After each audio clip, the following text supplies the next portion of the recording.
Bueno, buenas tardes. De verdad que me da gusto que estén acá.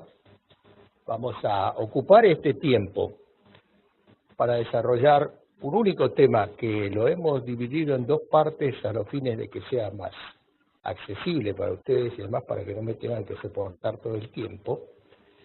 Y entonces vamos a hacer primero una visión hacia dónde está yendo el tema de la terapia de resincronización, ver un poco cómo se ha llegado al momento en que estamos, qué es lo que estamos utilizando, qué es lo que prevemos para el futuro. Y dentro del mundo de la terapia de resincronización, más recientemente, con mucha fuerza, ha aparecido algo que ya hace mucho tiempo fue alguna vez presentado en sociedad para el mundo de los cardiólogos, que es la estimulación de las RGIS, pero que ahora ha cobrado una relevancia fantástica a partir de que la tecnología se ha adecuado para ofrecer un acceso más sencillo a lo que antes era una buena idea, pero con mucha dificultad para acceder. Estas cosas han permitido entonces hoy que la estimulación isquiana ocupe un lugar de mucha atención. Es por eso que Carlos Perona, se va a ocupar específicamente de eso, en base, primero que nada, a su experiencia, porque eso es el elemento fundamental, transmitir las experiencias. Así que sin más trámite, quisiera hablar con ustedes de falla cardíaca y quisiera hablar de disincronía en particular y de remodelados, porque esta es la visión que yo quiero compartir con ustedes, pero atención, que esto está abierto al diálogo. Espero que me refuten lo que yo diga, espero que se peleen conmigo, espero que me dejen sin respuesta, que tenga que pedir disculpas y decir que no sé cómo se soluciona ese problema. Es decir, espero que me pongan en aprietos. Cuando uno habla de... ¿Es esto? Dije que no me gusta. Ahí va. Si tengo que hablar de corazón normal para poder hablar de corazón patológico, tengo que decir que si ustedes piensan que el promedio de vida hoy puede acercarse, dependiendo de distintos lugares del mundo, pero en general aspiramos, y sobre todo ustedes que son jóvenes, aspiran a los 80 años de promedio. 80 años significa para el corazón 3.000 millones de latidos. 3.000 millones de latidos es lo que va a acompañarnos el corazón durante ese viaje de 80 años. Si además ustedes toman en cuenta que cada vez que se produce una contracción, liberamos a la circulación aproximadamente unos 70 mililitros de sangre. Quiere decir que cuando ustedes soplen las velitas de los 80 años, el corazón habrá bombeado aproximadamente 200 millones de litros. Tengan en cuenta que una pileta olímpica, una piscina olímpica, para los que lo escuchan por web y no son de Buenos Aires, piscina olímpica, de 33 por 15, lleva 250.000 litros. Así que uno ya se da una idea de la capacidad que tiene extraordinaria el corazón para bombear. Eso cuando todo anda bien. ¿Cómo hace para bombear? Bueno, todo lo que ustedes ya saben. Yo no lo quiero presentar como si fuera una novedad, porque por supuesto que ustedes lo saben mejor que yo, pero nada mejor que construir desde la planta baja hacia arriba y no arrancar del quinto piso y después descubrir que me falta alguno.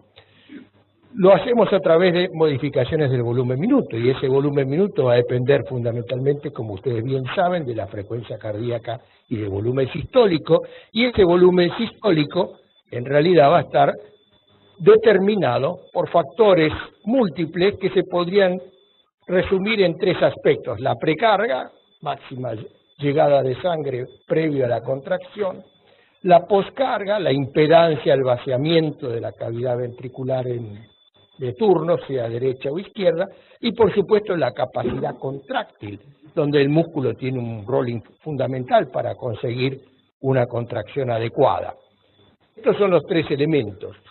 La otra cosa que me llama la atención y que seguramente ustedes conocen mucho mejor que yo, pero como uno pasa los años y se va olvidando, de golpe descubre que algo que leyó hace 40 años le vuelve a llamar la atención y le gusta, y por eso lo traigo. Resulta que si uno va a un sarcómero, encuentra que ese sarcómero en reposo está en 2.5 micrones, y cuando se contrae, lo que en ecografía llamamos la deformación sistólica o strain, hay un acortamiento de 25%, llega a 1.5 o 1.54 micrones. Con ese acortamiento de 25%, ustedes consiguen una eyección de 70%, lo cual habla de la eficiencia mecánica del corazón, que con un mínimo de contracción logra el vaciamiento de más de las 2/3 partes de la cantidad de sangre que tiene guardada en el ventrículo. Y eso habla bien de las condiciones normales de ese corazón. Les quiero mostrar que en un eco 3D lo que uno ve es que cada segmento tiene una tarea, la tarea del vaciamiento de su zona. Si cada segmento hace su trabajo en la forma adecuada, que se vería muy lindo si esto se mueve, pero no lo conseguimos, tendríamos una fracción de eyección como corresponde, de alrededor del 61%, y las diferencias entre los tiempos de contracción de cada segmento para su vaciamiento son mínimas, al punto de que la dispersión entre un segmento y otro es menor al 7%. En pocas palabras, el ventrículo prácticamente se está contrayendo simultáneamente en cada latido, que eso es lo que uno espera.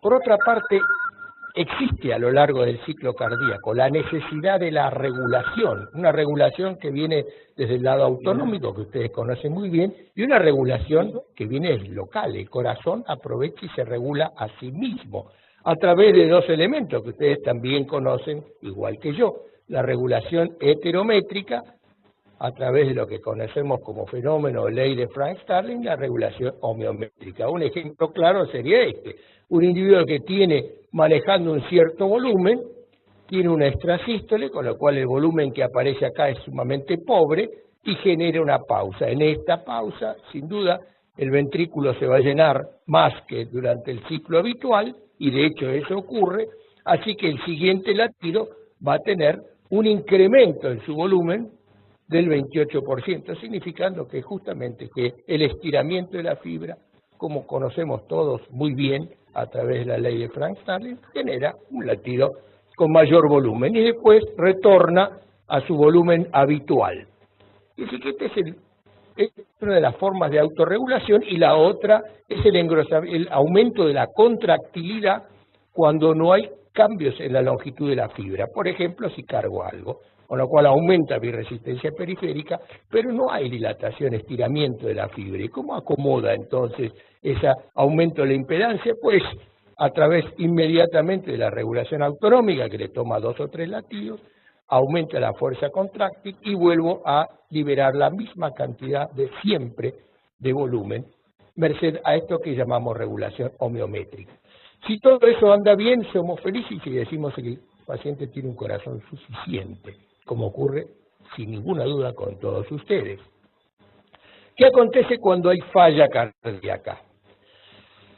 Hay factores involucrados, factores mecánicos, neurohumorales y factores genéticos. Estos factores promueven los cambios de volumen, consecuentemente de diámetros. De forma, hay una tendencia a la esfericidad del corazón, a perder su forma de gota para pasar a tener la forma no de la más adecuada, en lo que viene al rendimiento cuando hablábamos al principio del acortamiento del sarcómero.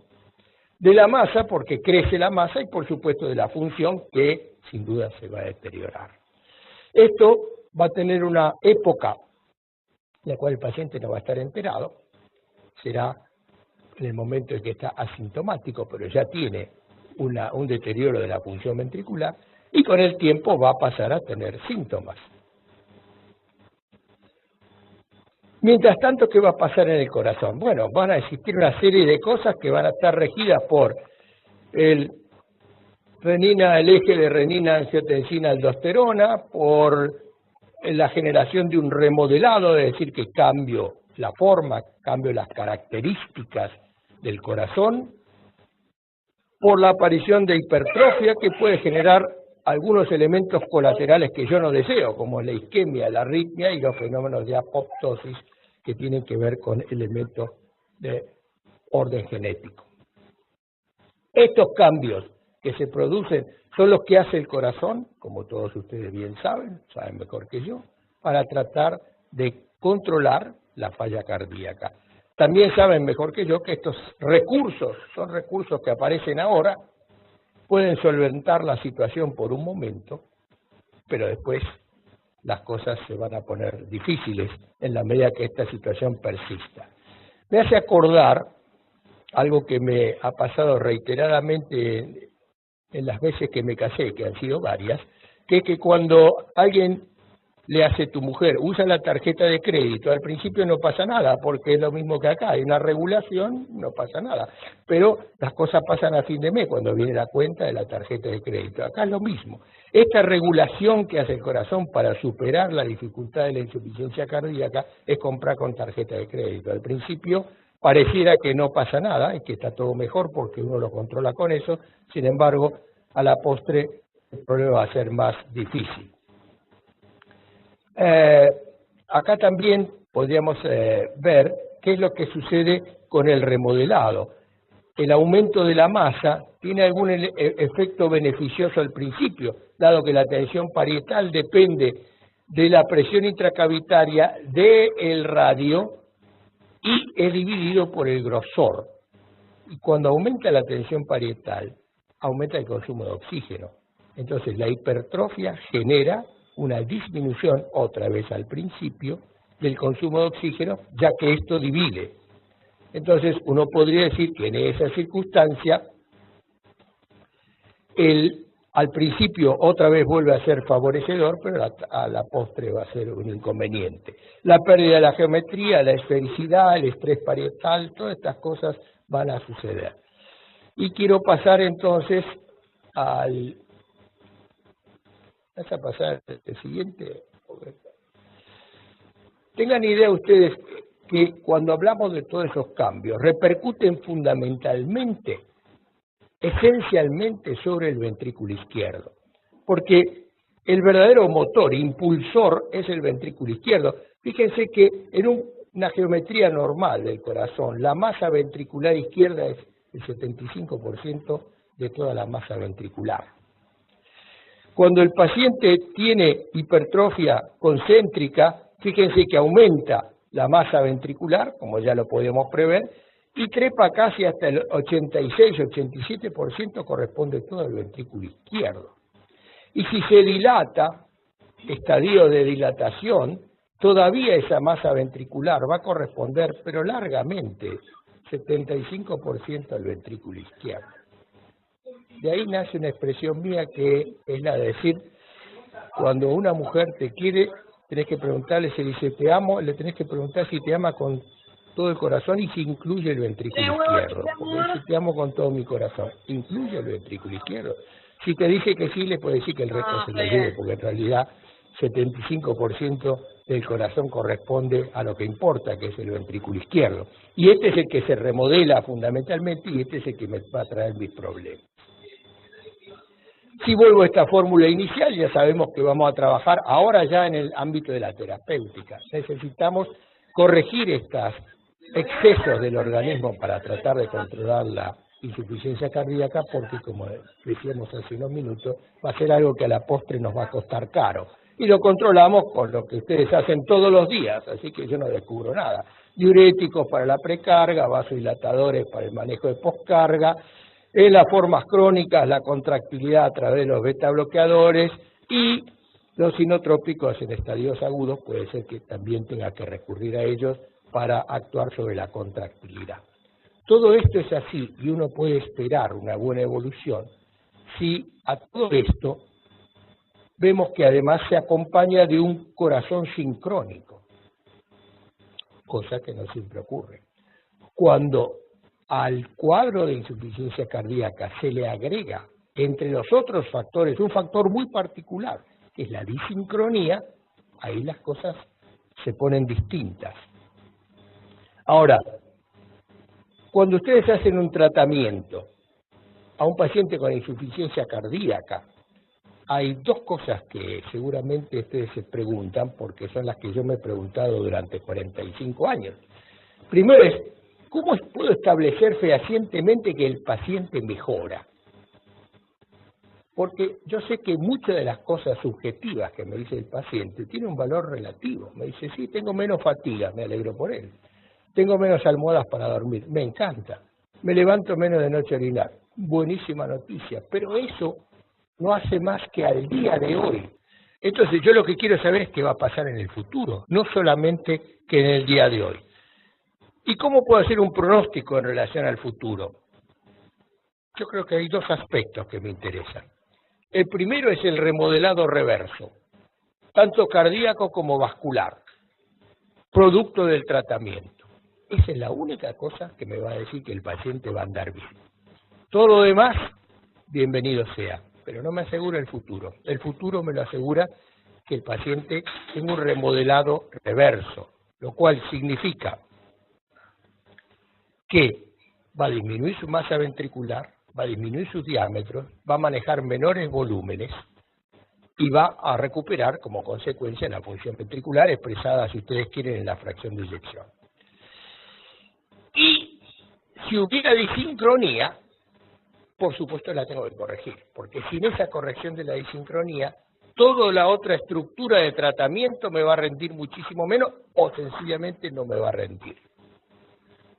Ahora, quiero decirles que cuando uno ve un ventrículo anormal, que tiene una fracción de eyección de 25, que tiene un índice de disincronía que pasa ese 7%, va a decir que los distintos segmentos se contraen a tiempos totalmente distintos, o ni siquiera se contraen, o se mueven en forma opuesta, y esto genera una clara disincronía con un valor que supera ese 8% en este caso, y por supuesto con caída de la fracción de eyección. Este es un corazón disincrónico. Mi pregunta es para ustedes, solo para ver si siguen vivos. ¿Cuántos pacientes con insuficiencia cardíaca tienen disincronía? De a uno porque no puedo. ¿Cuántos pacientes tienen disincronía? ¿Qué porcentaje? A ver. 33. ¿A 10? ¿Cuánto? 12 de cuánto? 12%. Ahora sí, 12%. Puede ser. Vamos a verlo. Vamos a verlo si lo podemos aclarar. Primero vamos a ver la prevalencia de la insuficiencia cardíaca. La prevalencia de la insuficiencia cardíaca, ¿cuánto es? Groseramente hablando. Roughly speaking. ¿Cuánto es? No levanten toda la mano porque me vuelven loco. ¿Cuánto será? 2%. Perfecto. Si es 2%, cada 100.000 habitantes yo voy a tener 2.000 individuos que tienen algún grado, diferentes, distintos, más importantes, menos importantes, de insuficiencia cardíaca. De esos, ¿cuántos serán sintomáticos? ¿Cuántos? 50%. Quiere decir que va a haber 1.000 individuos que van a tener síntomas. Probablemente la mayoría pertenezca a la clase funcional 2, que como todos sabemos significa disnea con los esfuerzos. ¿Cuáles esfuerzos? Moderados, no me gustó. ¿Esfuerzos? ¿Esfuerzos? Habituales. Con lo que hacen todos los días. Sea que juega las cartas porque es profesor de bridge, sea que levanta bolsas en el puerto porque trabaja de eso. Es el esfuerzo habitual, no importa cuál sea. Con eso homologo a todos los individuos, sin necesidad de preguntarle cuántas veces va al baño, se levanta, simplemente su esfuerzo habitual. Le trae fatiga, clase 2. Ahí va a ser la gran mayoría seguramente. A estos individuos sintomáticos les voy a dar tratamiento. ¿Cuántos van a andar bien con mi tratamiento? ¿Qué porcentaje va a andar bien? Cuando le dé los diuréticos, le dé los beta bloqueadores, le dé los piles, o le dé ahora sacubitril valsartano, lo que ustedes quieran. ¿Cuánto van a andar bien? ¿Cuánto? 70, 80%. Estoy de acuerdo. Si es así, ¿cuántos refractarios va a haber? Este es un número más grande, como viste, pero no quiero quedar mal con vos. Por ahí vas a ser el próximo presidente con ARE, quién sabe. Bueno, 8% se calcula, número más, número menos, 8% de individuos, a pesar de todo ese tratamiento, de todos esos recursos terapéuticos, de la dieta, de la rehabilitación, etcétera, no va a andar bien. ¿Acá estarán los pacientes míos con disincronía? Probablemente. ¿Cuántos serán? Bueno, ya me van quedando 80. ¿Y eso significa que todos esos van a ser clientes míos para resincronización? No. Probablemente, según la estadística, el 70% de esos. Lo cual significaría, para terminar este slide tan largo, 56 individuos. Ahora yo los desafío a que vayan a cualquier población que tiene 100.000 habitantes y me muestren los 56 que tienen resincro. No va a haber. Ni cerca. 5 habrá. A ver. Sí.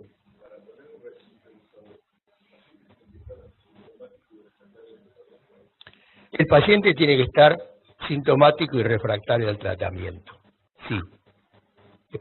Porque de hecho, ahora vamos a pasar a ver cómo fueron creadas esas indicaciones, las guías, las famosas guías que me dicen qué es lo que tengo que hacer. Y entonces sí, pero estoy abierto a discutirlo. A partir de eso, lo que ustedes ya saben, este no va a andar porque no te anduvo nada. Así que lo vamos a pasar. La resincronización, básicamente, es un marcapaso de 3 cámaras, donde yo coloco un cable en la aurícula derecha, uno en el ventrículo derecho y uno al ventrículo izquierdo, sea por vía del seno coronario, sea por vía epicárdica. También ahora lo colocamos endocavitario a través de pasaje de aurícula derecha e izquierda y bajando por la mitral, como ustedes quieran. Se intenta la resincronización, que en definitiva, ¿qué es? Bueno, no es mucho, es estimular simultáneamente, porque yo ya sé que ese es el inconveniente, y tratar de que ambos ventrículos, o ambas paredes, fundamentalmente el ventrículo izquierdo, recuerden que es el verdadero actor principal, trate de despolarizarse de una manera más o menos sincrónica. Y tal vez eso pueda impactar hasta sobre la forma del QRS, tal vez. Ahora quiero seguir para adelante. A partir de eso, ¿cuándo fue? ¿Cuándo empezó la terapia de resincronización? ¿En qué año? Ustedes no eran médicos, ya se los digo. Como única ayuda. ¿Cuándo? 94, sí señor, 1994. Pero ya para el año 2000 era una técnica conocida, no gran aplicada, porque ni en el día de hoy tiene una gran aplicación. Hay cierto freno a colocarla. Y de alguna manera yo lo justifico, porque en medicina somos muy buenos para diseñar terapias efectivas. Somos muy buenos. Miren el desfibrilador. Miren la resincronización. ¿Cuál es el inconveniente? No sabemos a quién ponérselo. No sabemos a quién ponerle el desfibrilador. No sabemos a quién ponerle el resincronizador. Pero tenemos un instrumento fenomenal, tenemos una Ferrari. Pero ¿a quién se lo ponemos? Ay, la verdad que no lo sé. Tenemos guías, sí. Y las guías, bueno, déjenme que les cuente las guías. Para el año 2000 ya estaba popularizada la idea. Yo tenía una indicación 1A, quiere decir perentorio, estamos todos de acuerdo, todos los sabios del planeta están de acuerdo. ¿Y qué tengo que hacer para que mi paciente reciba y sea un 1A? Bueno, primero tiene que tener fracción de eyección baja, menos de 35. Ah, mi paciente tiene, fantástico. ¿Tiene ritmo sinusal? Sí, doctor, magnífico. El QRS tiene que ser ancho. Ah, sí, lo tiene, más de 120. fantástico. Tiene que tener fatiga, ¿no? Disnea, sí, 3-4, 3-4, tiene una fatiga importantísima. Sí la tiene. ¿Y usted ya le dio la óptima terapia médica? Sí. A la cual hay que abrir un subítem en la dosis adecuada, porque acá se hace mucha homeopatía. Una gotita de diurético una vez cada 15 días. ¿Dice, ¿tiene diurético? Sí, claro, le puse. ¿Cuánto? Toma medio hidroclorotiazida cada 15 días. Bueno, no. Estamos hablando de terapia, óptima terapia médica. Y si yo tenía todas estas cosas, ¿le tenía que colocar resincro? Yes, se lo tenía que colocar. Bueno, se hizo. En la medida que una técnica se populariza y hay más gente que la emplea, empiezan a ver algunas cosas. Por ejemplo, y un montón de tipos dicen, che, yo le puse y no pasa nada, ¿eh? ¿Cómo? Sí, puede ser que yo también tengo uno igual. Yo tengo dos. ¿Tenés? Y cuando vas a hacer los números, resulta que tenés 30% de individuos que reúnen todas estas condiciones que nosotros le ponemos y sin embargo, ¿sabes qué? No mejoran. Algo anda mal acá. Lo que dije hace un minuto. Tenemos un arma fenomenal, no sabemos cuándo usarla. Eso motivó que en 2008, 2009 y 2010 aparecieron 3 trabajos importantes, Reverse, MADI-CRT y RAF, que trataron de ver en un gran número de pacientes qué es lo que estábamos haciendo mal. Algo estamos haciendo mal, porque resulta que con esta receta no pasa nada. ¿Qué mostró esos 3 estudios, Reverse, MADI y RAF? Bueno, lo primero que mostró es, sí, tiene que tener más de 120, pero ¿sabes qué? Mejor si tiene más de 150. Y seguro tiene que tener 130 o más, no 120, 130 o más. Si tiene más de 150, mira, en los 3 estudios salieron que es mejor poner el CRT en los 3 estudios si tiene más de 150. O sea, lo queremos con un QRS bien ancho. ¿Por qué? ¿Por qué? ¿Por qué? Probablemente. Vos sos un médico muy joven. Yo te aconsejo que todo digas probablemente. Porque los malditos pacientes se van a acordar hasta el último día lo que dijiste. Usted me dijo tal cosa. Vos tenés que decir probablemente. Te va a evitar dolores de cabeza. Bien. La segunda cosa es, descubrieron que estos pacientes también tienen indicación para desfibrilador, porque tienen baja fracción de eyección, tienen un QRS ancho y tienen insuficiencia cardíaca. ¿Les puedo poner un desfibrilador? Sí. Pero lo que descubrió el estudio MADI-CRT es que si en vez de desfibrilador le pones desfibrilador con resincronizador, ¿sabes qué? Viven más, le va bien. Con lo cual quiere decir que el resincronizador algo hace a favor del individuo. Cosa que ya sospechamos, pero bueno, es bueno comprobarlo. Sin embargo, agregó una parte más. Sí, esto es así solo para los que tienen bloqueo de rama izquierda. Porque los que tienen bloqueo de rama derecha u otro tipo de bloqueo, le hace intraventricular, sin ninguna característica específica, esos no se benefician. Ajá, interesante. Bueno, a partir de ahí hay que diseñar las guías de vuelta. ¿Cómo van a ser las guías? Bueno, saquemos ritmo sinusal, pongamos ritmo sinusal, pero también fibrilación auricular, porque ya para ese momento, 2016, ya sabíamos que la fibrilación auricular puede beneficiarse de las resincronizaciones, resincronizando solamente los ventrículos y olvidándonos de la aurícula. ¿Vos lo sabías también? ¿Hacías así por eso o no? ¿Ya lo sabías? ¿De qué estoy hablando? Yo sí, ya saben todo. Bueno, la otra cosa es que la fracción de eyección no cambió, quedó en 35. Es el punto de corte. QRS de 120, ya dijimos que no. Lo que dijimos es bloqueo de rama izquierda y preferentemente 150 para arriba. Eso nos vendría mejor. Si consiguen eso, agradecidos. Cambiamos grado 3-4. ¿Por qué? Mucho subjetivismo. De parte del médico y de parte del paciente. Hay gente que, y ustedes lo habrán visto seguramente, ya me ha pasado tantos años de cardiólogo, hay gente que una semana viene y clase 2, la siguiente semana se peleó con la mujer, clase 4. La otra semana viene asintomático, clase 1. ¿Qué le pasó? No sé, me fui de vacaciones, está todo lindo, la vida es hermosa. Entonces estas cosas cambian. Lo que vamos a hacer es hacer algo más sencillo. Si con toda la ferretería de drogas el paciente tiene síntomas, quiere decir que el tratamiento de este no alcanza, hay que pensar en otra cosa. Entonces, basta con que tenga insuficiencia sintomática. Ya no me importa si es clase 2, 3, 4, 2,5, 3 menos cuarto. Los residentes, que son mala gente muchas veces, suelen poner clase 2, 3, con lo cual cubrieron el 75%, porque los asintomáticos son el 1, 66,6, por ejemplo. Bien, fíjese, óptima terapia médica, sin homeopatía, óptima terapia médica. Estas son las guías. A esta altura, yo ya tenía pensado una pregunta para ustedes. Digo, ¿este es un problema mecánico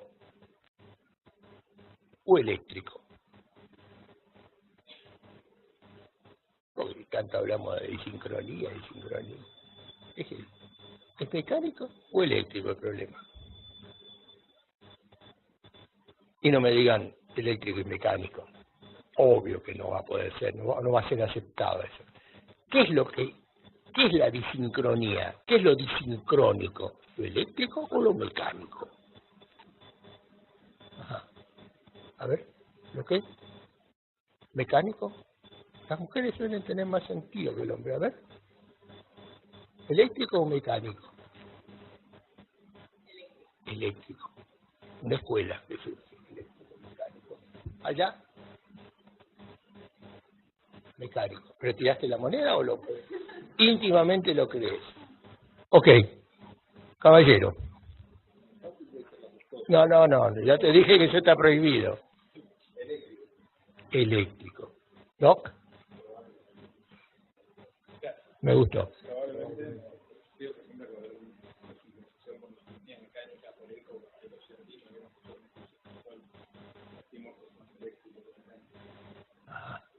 ¿Acá? Ajá. Bueno, fíjense qué interesante. Esto es lo que se traduce en la vida diaria del paciente. ¿Me opero, doctor? Sí, opérese. ¿Qué dice usted, doctor? No se opere ni loco. Pero, perdón, doctor, ¿me opero? Claro que se tiene que operar. ¿Qué dice usted, doctor? No se opere. Bien, acá estamos los esto es eléctrico mecánico. Vamos a analizarlo, a ver qué es.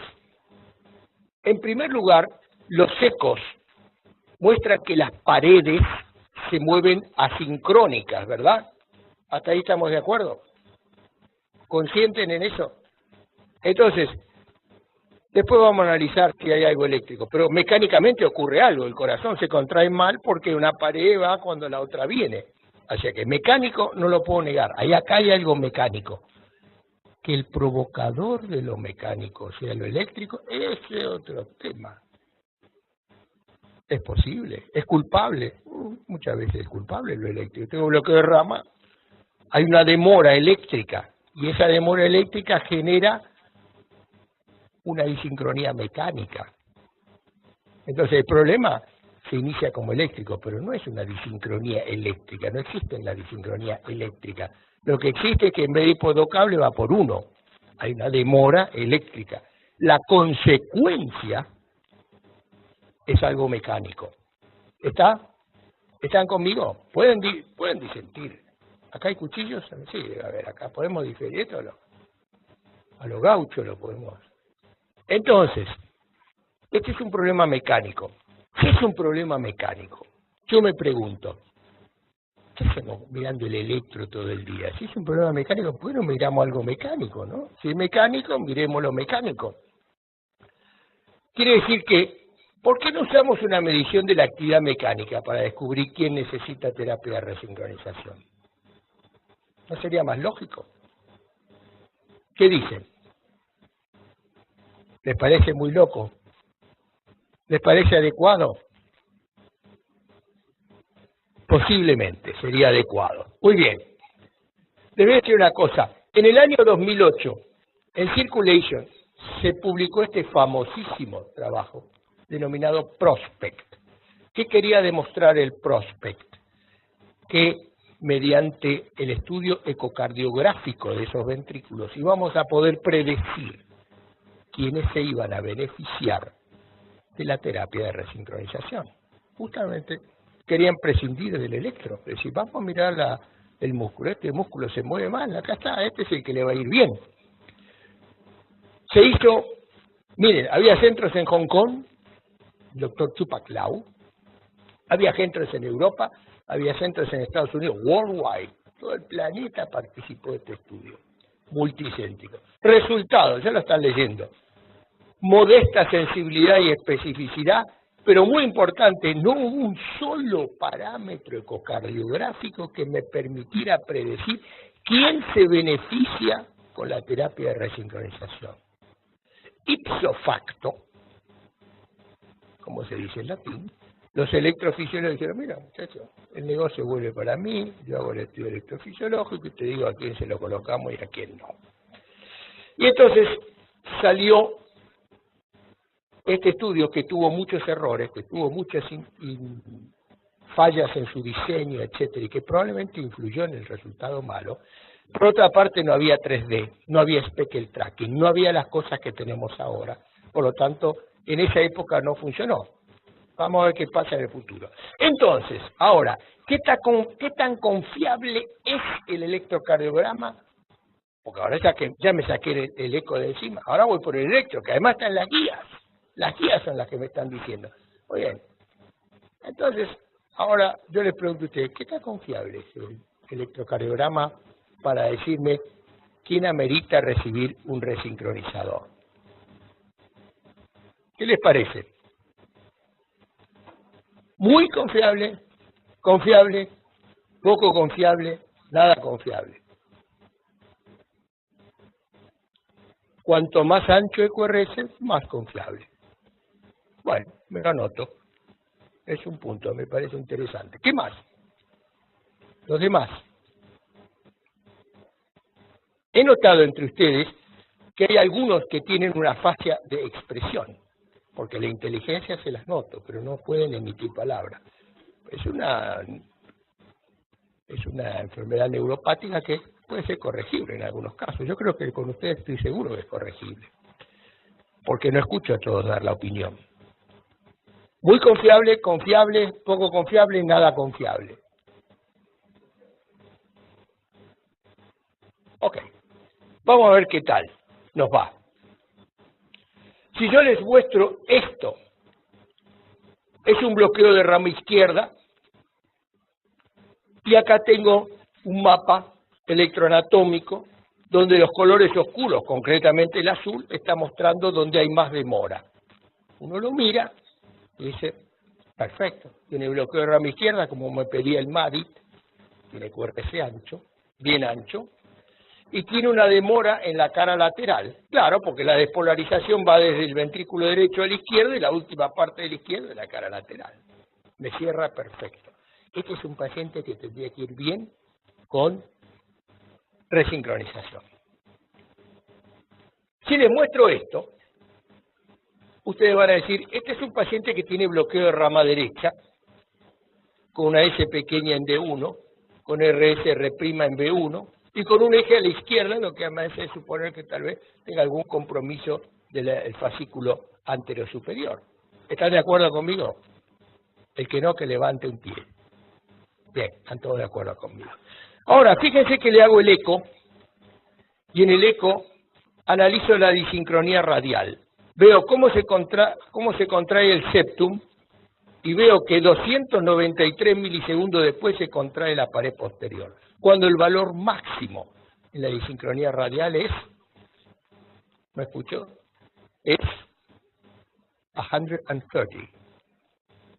130 milisegundos. Por lo tanto, ¿tiene disincronía o no? Tiene disincronía. Tiene disincronía, pero no lo creo, porque a mí me dijeron que los que tienen disincronía tienen QRS más de 150 y bloqueo de rama izquierda. Por lo tanto, esto es una mentira. Bueno, no parece tan mentira acá. Si hago el mapeo electroanatómico, fíjense, claro, la demora que esperaba por la rama derecha, pero fíjense la cara lateral alta, producto del trastorno del fascículo anterosuperior. Quiere decir que no solo tengo que mirar los bloqueos de rama izquierda, porque si no, este individuo, que tal vez se pueda beneficiar de un resincro, no lo va a estar recibiendo.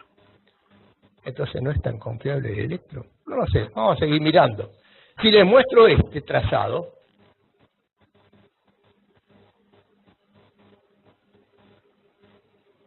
Ajá. Ajá. Nada. Táchame la doble. ¿Qué pasó? Si lo miro acá, ¿qué me parece? ¿Qué tipo de bloqueo si lo miro acá? ¿Y si lo miro acá? ¿Cómo se llama eso? Así es, enmascarado o disfrazado de rama izquierda, pero es un bloqueo de rama derecha, con un eje a la izquierda, lo cual me hace otra vez suponer que el fascículo anterior superior tiene algún grado de compromiso. Voy al mapeo electroanatómico y ahí lo compruebo. Tiene demora de la cara lateral claramente. Y así que otra vez veo que que yo ya lo excluiría, porque el paciente no lo corresponde, porque no tiene lo que la guía dice, y como ahora hay guía todo, si me tengo que hacer un enema, tengo que consultar la guía, porque ya no me puedo hacer un enema sin consultar la guía, que me dice cómo lo tengo que hacer, la temperatura del agua. Ahora déjeme que les muestre esto. ¿Qué bloqueo es? ¿No escuché? ¿Qué bloqueo? Izquierdo. ¿Izquierdo? Ok. Bloqueo de rama izquierda. Fíjense la disincronía radial, 199 entre septum y pared posterior. ¿Cuál es el valor máximo normal? 130. Ya lo sabían de antes, ¿no? Hace años. Bien. Ahora déjenme que les muestre acá. ¿Qué imagen es? Bloqueo de rama izquierda. Demora entre septum y pared posterior 46 milisegundos. ¿Máximo normal? ¿Qué pasó? Tengo bloqueo de rama izquierda y no tengo disincronía. El QRS es ancho, tiene todo el pattern de bloqueo de rama izquierda, pero no tiene disincronía. Ajá, dice que entonces acá algo no funciona. Es más, déjeme que les muestre esto. ¿Qué es esto? ¿Qué ven acá? Si le mostrara esto en un WhatsApp, ¿qué me dirían? ¿Eh? ¿Cómo? ¿Qué? Una secuela anteroseptal, perfecto. Bien, fíjese, ¿sincrónico o disincrónico?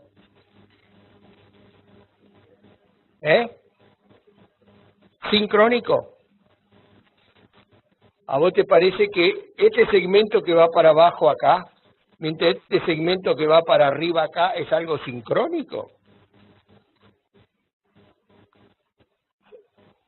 Esto es disincrónico, claramente. Cada segmento va para donde se le canta, diría mi abuela. ¿Cierto? Este va para arriba, este empieza bien y después final va para arriba. Estos se están tratando de portar bien, van para abajo en el momento de la cifra. Es decir, claramente tiene una disincronía, tiene una fracción de eyección de porquería, 30, y tiene un índice de dispersión de 10,12 para un valor máximo de 8. Quiere decir que es disincrónico, pero es disincrónico y tiene QRS angosto. ¿Qué les estoy queriendo mostrar con esto? Que el electrocardiograma no es tan confiable como creía. Resulta que ahora tengo bloqueos de rama izquierda que no tienen disincronía, bloqueos de rama derecha acompañados de fascículo anterior que sí tienen disincronía y no son de rama izquierda, y QRS angosto que tienen disincronía, aunque el electro me dice que no. En definitiva, ¿qué es lo que yo quiero compartir con ustedes? La idea de que, apparently, el electrocardiograma no es tan fácil de creer como hasta ahora. Pero vamos a verlo acá. Si yo quiero ver al eco el índice de dispersión de los segmentos, más allá de 45 milisegundos entre segmentos que estén uno al lado del otro, y lo quiero comparar con el QRS, para ver si hay una correlación. Cuanto más ancho el QRS, más dispersión va a haber. Esa sería la lógica. ¿Estás de acuerdo? ¿Sí? ¿Tuviste de guardia o no? Me imaginé, hice psicología 2 años. Bien, entonces, fíjense lo siguiente. Línea de regresión, vale decir, la que trata de encontrar la relación entre estos dos parámetros. Unidad de miseria, punto 35, nada. Me dice la correlación, no hay ninguna correlación entre la dispersión mecánica y lo que me señala el electro. No importa el valor del electrocardiograma, 100, 120, 140, 180. Pero ¿cuántos pacientes estudiaste, Raúl? 23. Por ahí eran justo los 33 orientales, lo que trajeron de Uruguay, no son representativos. Tenés razón. Vamos a mirarlo de vuelta. Lo vamos a hacer con 202 pacientes. ¿Te gusta más? Bueno, ya es un número. ¿Cómo va la correlación? La misma porquería que antes, 0,38. En definitiva, ¿qué quiero decir? Que no puedo demostrar que el valor del QRS me señale con una cierta confiabilidad que hay disincronía. No lo puedo mostrar. Fíjese si yo lo pongo acá, de otra manera, presentado. Con estos segmentos que no pueden estar separados más de 46 milisegundos. Y con el ancho del QRS que va hasta 130, donde me decía las guidelines, y de para arriba. Verdaderos positivos, o sea que son anchos y tienen disincronía, 11, perfecto. Verdaderos falsos negativos, para decir, estos pacientes no tienen tan ancho el QRS y me dicen no tienen disincronía, pero el eco me dice sí tiene disincronía, son falsos negativos, claro que la tiene disincronía. Verdaderos negativos, el QRS es angosto y evidentemente no hay disincronía mecánica. Falso positivo, el QRS es ancho, pero no tiene disincronía. Y cuando yo cotejo estas cuatro cosas, lo que encuentro es que tiene una P de 0,13, no es significativo. ¿Qué es lo que me quiere decir? Que no puedo hallar una relación estable, un análisis de Pearson al que ustedes quieran hacer, que me demuestre que efectivamente el electrocardiograma me demuestra con cierto grado de confiabilidad que cuando hay un cierto valor de ancho es que me voy a encontrar con disincronía. Y si ustedes analizan los 11 que están acá, casi me puedo apostar que la mayoría son bloqueos de rama izquierda, de más de 150, porque es cuanto más se acerca el electro a la realidad. Pero si tomo en su conjunto todos los electrocardiogramas, nada. ¿Qué significa análisis electrocardiográfico de la varianza espacial? Todo un nombre. Análisis electro, no sé qué, pero me gustó. Bien, vamos a ver si vemos qué es. Significa la comparación de dos complejos QRS que suman la despolarización del ventrículo desde dos lugares diferentes al mismo tiempo. En este caso las derivaciones son D2 y B6, opuestas, D2 en azul, B6 en rojo. Lo que uno ve es que puede darle esta imagen. Imagen es, ya lo vamos a analizar ya mismo, señal de disincronía. Disincronía porque uno ve que los tiempos de comienzo y de despolarización son diferentes, que las áreas que cubren cada uno son diferentes, a pesar de que se trata del mismo fenómeno visto desde dos puntos. O sea, no es un electrocardiograma convencional, es un electrocardiograma que me permite comparar dos imágenes simultáneas, tanto en su morfología, en sus movimientos en tiempo, como en sus áreas. Interesante. Y esto será mejor que el electrocardiograma. Vamos a ver, puede ser. Esto se puede calificar en un índice que tiene este sistema, su propio índice, con valores de, dice, hasta 0.4, menores de 0.4, consideramos que es crónico. Y sí, veo que las dos ondas se superponen bastante bien. Levemente disincrónico, acá ya veo que no hay tanta correlación, lo puedo ver. Y muy disincrónico, por arriba de 0.7, 0.84, 0.97, donde realmente uno ve que las dos imágenes son muy difíciles de superponer porque tienen morfologías, tiempos, áreas diferentes. Ahora, el punto es esto mejor para ver disincronía que el electrocardiograma? El electrocardiograma ya parto de punto cero, el electrocardiograma ya me demostró que me engaña la mayor parte de las veces.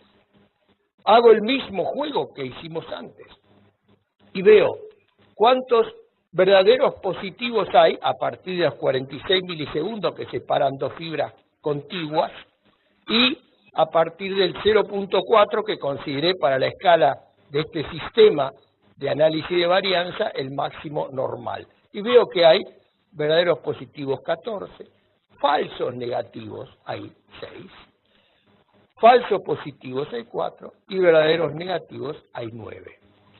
Si yo hago el análisis encuentro una sensibilidad de 70, especificidad de 69.2 y una P significativa de 0,03. Dos mensajes me deja esto. En primer lugar, me muestra que la electrocardiografía con análisis de la varianza lo que me da es una aproximación significativa para detectar quién mecánicamente tiene una disincronía. Mecánicamente tiene disincronía, a partir de lo que veo. Segundo, no es el 100%, es lógico. Nunca va a ser el 100%. ¿Por qué? Porque yo quiero partir de algo eléctrico e inferir algo mecánico. Y son tantas las variables en lo mecánico, en lo que se refiere a fibrosis, en lo que se refiere a distorsión de la anatomía, que es muy difícil que lo eléctrico pueda superponerse perfectamente con lo mecánico. Pero sí, tengo que decir que me da un valor totalmente diferente del electrocardiograma. Ahora voy a hacer una cosa, voy a comparar mis hallazgos de electrocardiografía con los hallazgos de la análisis de la varianza, electrocardiográfico de la varianza. Se comparte así, se hace lo que llamamos un test de capa descrito por Cohen. Lo que hace es compara las coincidencias de los dos sistemas en 30 escenarios, en este caso, por azar tendrían que tener una coincidencia del 51%. Y acá 30%. Está muy lejos de este 51%, que sería una coincidencia, ni siquiera sería algo estadísticamente significativo. El test de capa lo que hace es, tomando estos datos, analizar si el valor resultante de este test da 0. Si da 0, quiere decir que puedo usar uno u otro estudio indiferente, porque los dos me dan lo mismo. Pero acá no da lo mismo. Acá lo que da es un valor, cualquier número inferior a 0 demuestra que las técnicas no pueden reemplazarse una por otra. Y acá no pueden reemplazarse, porque el valor que da es menos 0.440. 440. Como la que tiene Juan Luis Guerra. Y la 440, ¿no? ¿Por qué es 440 Juan Luis Guerra? ¿Por qué esa orquesta se llama la 440? Así es. Porque cuando vos la haces vibrar, la frecuencia es de 440 ciclos por segundo. De medicina no sé si sabés, pero de música, qué bien que andás, ¿eh? Bien, ok. Entonces, esto me cierra esta historia diciéndome que he aprendido que no puedo confiar del electrocardiograma, que solo podría aproximarme a apostar de que va a haber sincronía si tiene un muy ancho QRS con forma de rama izquierda, y aún así no puedo estar seguro en el 100%, utilizaría la frase de mi joven amigo probablemente, y que este sistema me ofrece un valor estadístico que no me ofrece el electrocardiograma, y que el test de capa me confirma que no puedo reemplazar una cosa por la otra, porque una tiene significación estadística y la otra sencillamente no. Ya termino. ¿Cómo reconocer al paciente que puede beneficiarse de la terapia de resincronización? Ya, este es un sistema que me aproxima bastante. Tengo que ir a las imágenes, por ejemplo la de sincronía radial, asociado a el tipo de bloqueo que tengo, y entonces buscando entre el electrocardiograma apoyado en algunos casos muy clásicos como este, con la disincronía radial, poder llegar al diagnóstico de disincronía mecánica. Últimos comentarios. La comprensión de los mecanismos y factores de la disincronía recién estamos empezando a comprender. Por eso cambiamos las guías. Por eso apostamos a una cosa. Por eso estas guías de 2016 ya están obsoletas. Todavía no hemos sacado las nuevas, pero ya estamos pensando que hay que sacarlas, porque no se ajustan a la realidad. La otra cosa es, la duración del complejo QRS del electrocardiograma para predecir un hecho mecánico es algo que tendremos que abandonar en un futuro próximo. Eso lo dice la estadística, ya me dice, no me sirve. Me tengo que reservar para casos extremos de bloqueo Rabbitier de 160, 170 milisegundos para decir, tengo una cierta tranquilidad de que hay disincronía. Último, la combinación de recursos eléctricos como el análisis de varianza y las imágenes mediante eco o resonancia son los instrumentos más idóneos al presente. Tal vez en el futuro podamos prescindir de tener un solo estudio, pero hoy tenemos que cruzar esto si queremos disminuir el número de no respondedores que, aún con la guía nueva, no se movió del 30%, con la guía nueva. Es decir, que no hicimos nada al respecto. ¿Ok? Preguntas. Disenso. Disagreement, violencia verbal, no física. Ok.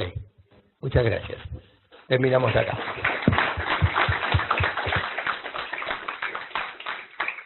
Gracias. Les dije al principio que me había reservado para Carlos el punto culminante de esta reunión, que es hablar de la técnica de His. La técnica de His es muy atractiva, no es novedosa.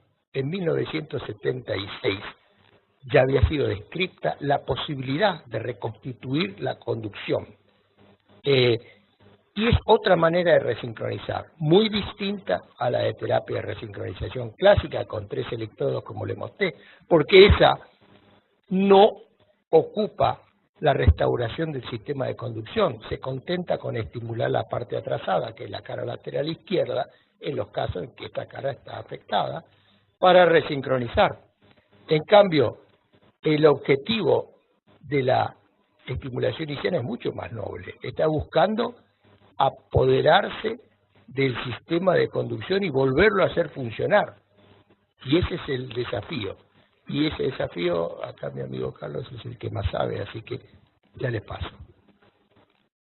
¿Qué tal? Buenas noches, gracias Raúl. No sé si el que más sabe, pero bueno, por lo menos me invitaron a mí a hablar y vamos a hablar de esto. Quería saber, primero saludarlos, a los que no saludé, muy buenas noches, yo soy electrofisiólogo de varios centros, principalmente el Hospital de Cruz y el Hospital Santillán y algunos centros privados, y tengo experiencia en implante en His, y tengo experiencia en análisis de la varianza del electrocardiograma, así que bueno, vamos a compartir una charla con respecto a esto. ¿En sus centros se hace estimulación en His? ¿Tienen experiencia? ¿Sí? En el británico. ¿Y qué resultados están teniendo? ¿Están contentos con la técnica? Sí, lo sé, estuve por ahí y realmente... Incluso voy a mostrar un caso que me invitaron a hacer aquí en el Hospital Británico.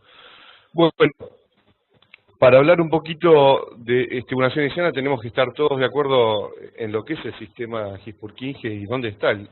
¿El haz de His está en la aurícula o está en el ventrículo?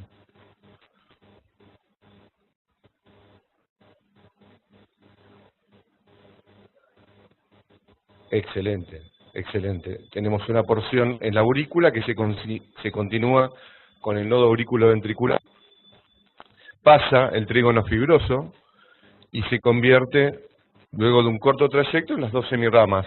O sea, tiene una parte auricular y una parte ventricular. ¿Y las fibras que rodean el haz de His son auriculares o ventriculares? Cuando yo pongo un catéter en el haz de His y tengo un buen electrograma de His, ¿cómo tengo el ventrículo? ¿Grande o chiquitito? Generalmente. Todos rotaron por electrofisiología y vieron un estudio electrofisiológico, me imagino. Cuando tenemos el gisograma, cuando tenemos el haz de His, se acompaña de un electrograma auricular y un electrograma ventricular. El catéter está generalmente posicionado en el triángulo de Koch antes de pasar la válvula tricúspide. O sea que estamos más del lado auricular. Sin embargo, el electrograma ventricular suele ser mucho más grande que el auricular. ¿Esto qué quiere decir?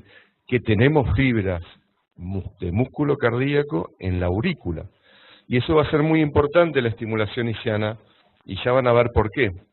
Pero es importante saber y entender la anatomía para saber, por ejemplo, cuando veo una radiografía, este catéter está puesto en His, y para saber cómo guiarnos en el implante. Como ustedes saben, no todos los haces de His son iguales. Hay una clasificación, nos demuestra que hay haz de His que está totalmente denudado, prácticamente no está recubierto solamente está recubierto por endocardio. Hay algunos que sí tienen algunas fibras que están recubiertos por músculo, principalmente, como lo dije, músculo ventricular, y hay uno que es profundo, que es bastante difícil de alcanzar, incluso de ver en el gisiograma, que está metido intramuscular en el septum, ¿sí?, compacto. Y esto tiene implicancias, esta anatomía tiene implicancias en mi capacidad de estimular el His. Porque obviamente, si está denudado va a ser más fácil acceder, y además, cuando yo estimulo con un catéter que pongo en un His denudado, puedo tener captura selectiva. ¿Por qué? Porque no tengo músculo que rodea las de His. Entonces, la capacidad que yo tengo de tener captura selectiva o no selectiva tiene que ver no solamente en la técnica que aplico para estimular el His, sino en sus características anatómicas. No voy a poder en todos los pacientes tener captura selectiva, ni en todos los pacientes captura no selectiva. Bueno, con esto quería demostrarle lo que es la disincronía asociada a la estimulación cardíaca típica, la convencional, la típica posición del electrodo en el ápex o más septal, genera una disincronía eléctrica que se traduce en disincronía mecánica, teniendo el máximo retraso, como sabemos, en la porción lateral del ventrículo izquierdo, posterolateral, y eso se traduce en un QRS ancho y disincronía mecánica. Cuando el paciente está estimulado en alto porcentaje por mucho tiempo, esa disincronía generalmente va trayendo alteración en la función cardíaca y disfunción ventricular, que eso es progresiva, y hay un cierto comportamiento idiosincrático. Hay pacientes que en pocos meses deterioran la función ventricular y hay pacientes que toleran bastante bien por mucho tiempo, ¿sí?, la estimulación en el ápex, y realmente no sabemos bien por qué. Vamos quizás a después analizar algunas teorías. Cuando nosotros ponemos un resincronizador, que ponemos un catéter del lado derecho, que puede ser en el ápex o septum, y idealmente en una vena posterolateral del ventrículo izquierdo, el QRS sigue siendo relativamente ancho, porque si bien estoy estimulando de ambos lados del ventrículo izquierdo, lo hago a través del ejercicio ventricular por fuera de la autopista, que es el sistema de conducción normal. Esto es lo mejor que teníamos hasta ahora. Es un parche, no es lo ideal, pero realmente sabemos que la resincronización funciona en estos casos que estamos aprendiendo a seleccionar, o aprendimos a seleccionar ya con Raúl. Ahora, la estimulación del sistema de His, obviamente que es algo superador. ¿Por qué? Porque la idea es volver a tener un QRS angosto idéntico al nativo y utilizar en la despolarización el remanente del sistema de conducción que tiene el paciente. Ese es el hit de la estimulación de His. Nosotros podemos acceder a estimulación si tenemos una espiga, una línea eléctrica y directamente capturamos el sistema de conducción, o no selectiva, donde capturamos tejido inespecífico y además el His, y tenemos esa onda pseudodelta que parece como si fuera una preexcitación. Realmente es una preexcitación ventricular parisiana, ¿sí?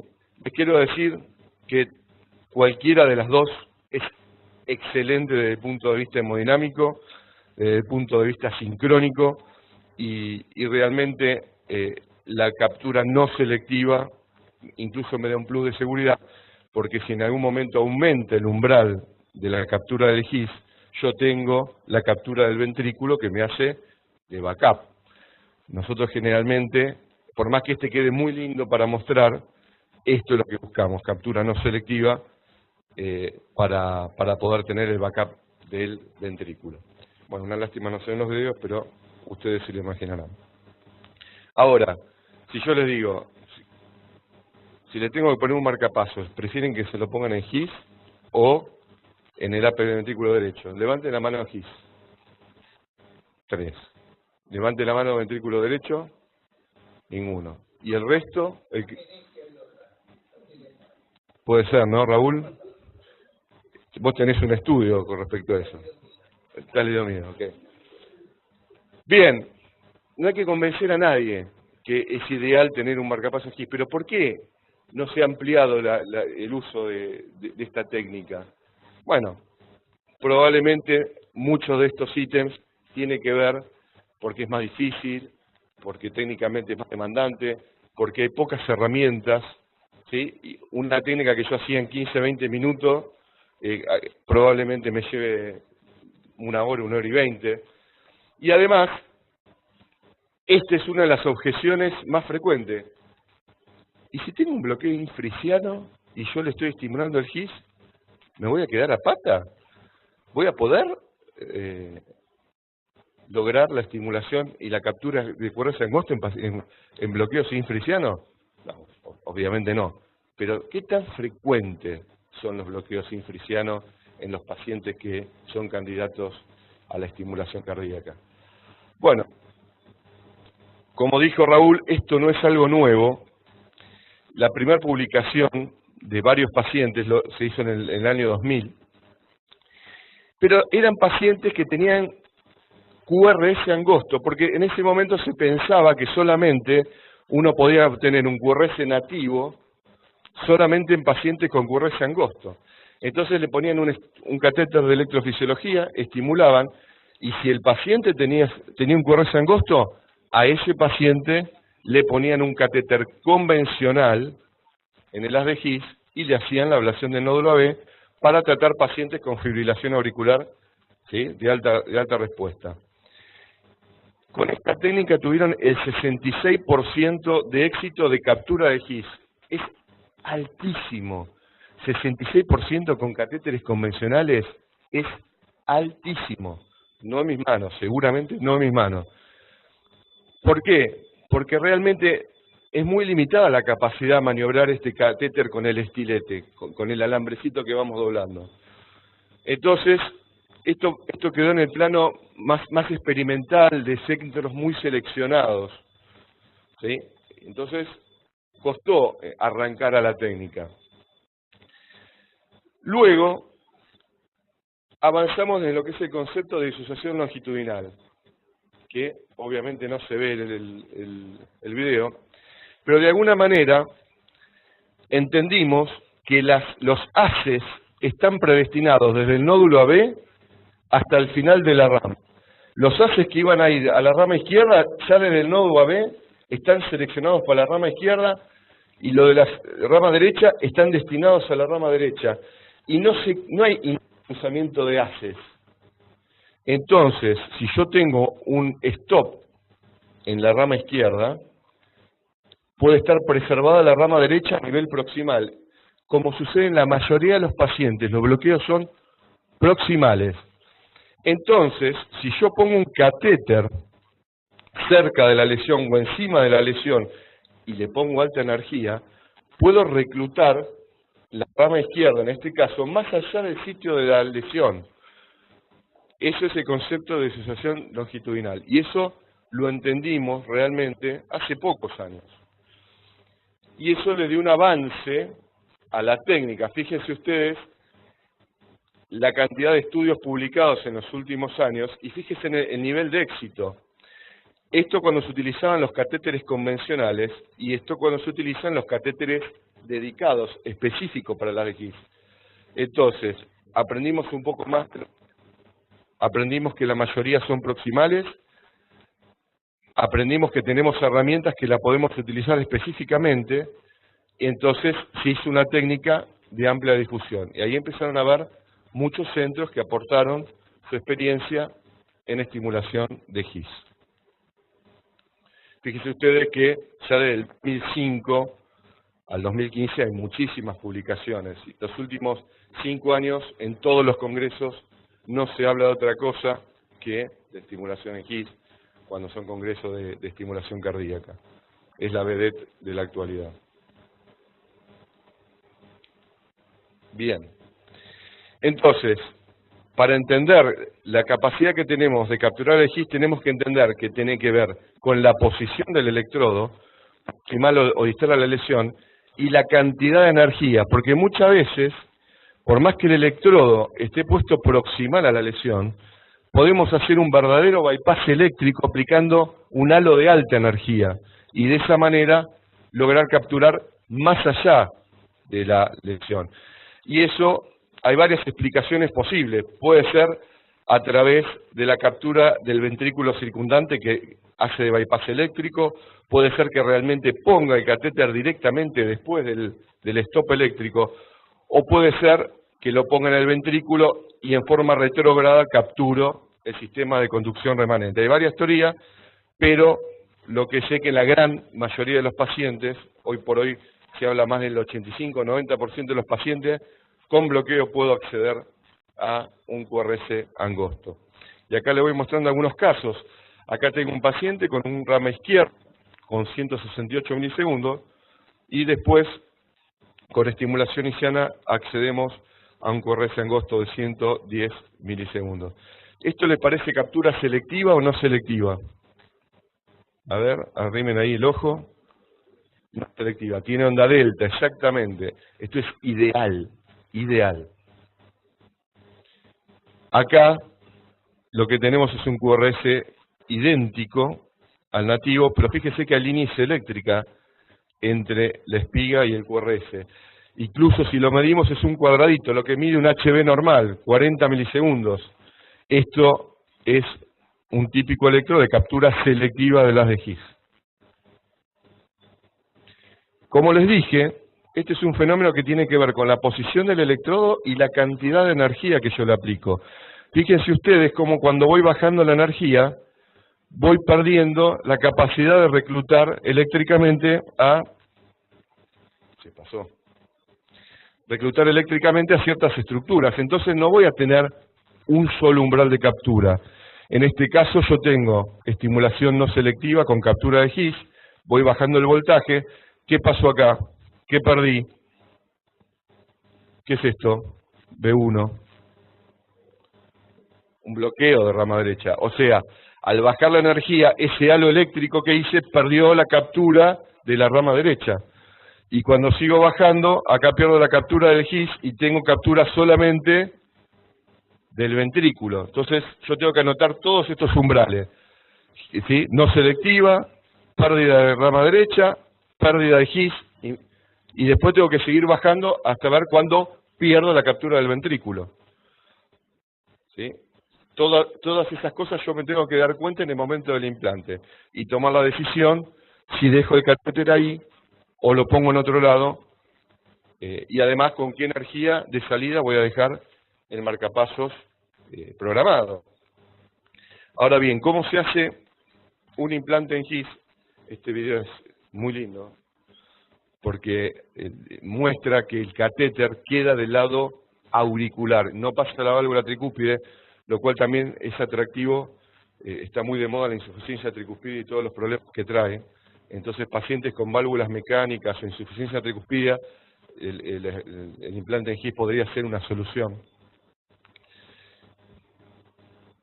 A ver, fíjate si este anda, ¿por qué este suele andar?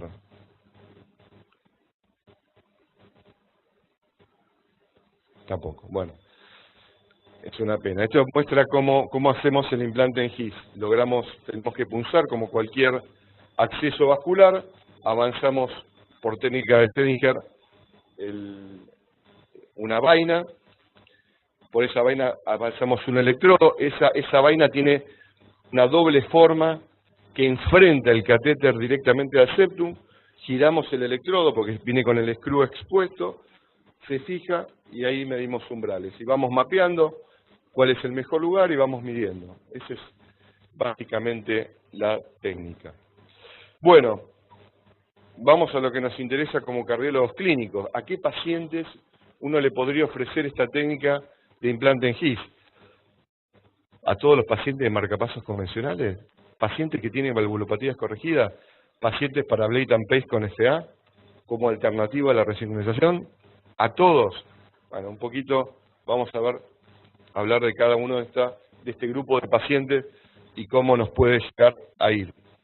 Este estudio habla de pacientes que tenían indicación de un marcapasos convencional, pacientes con función conservada, un número importante de pacientes añosos de la vida real, fíjense que tenían buena fracción de eyección, y fue posible la captura del GIS en el 92% de los pacientes. Es alta la capacidad de capturar el GIS.